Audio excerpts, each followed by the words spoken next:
baudinys. Pražanga, aišku. Karolis Laukžemis greuna į Epifanovą.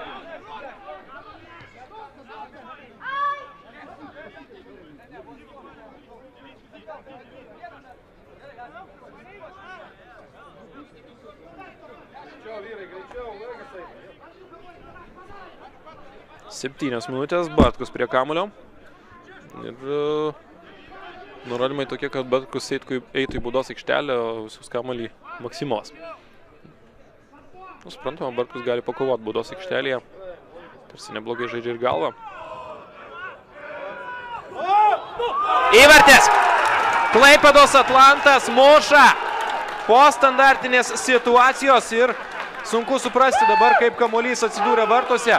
Apspitę teisėja visi 11 Granito žaidėjų, tačiau įvartis įskaitytas. Kamuolys buvo baudos aikštelėje ir pavyko pasižymėti, dabar net nelabai supratau kam. Ir Atlantas išsiveržė į priekį šiame derbyje. Pačioje rungtynių pabaigoje.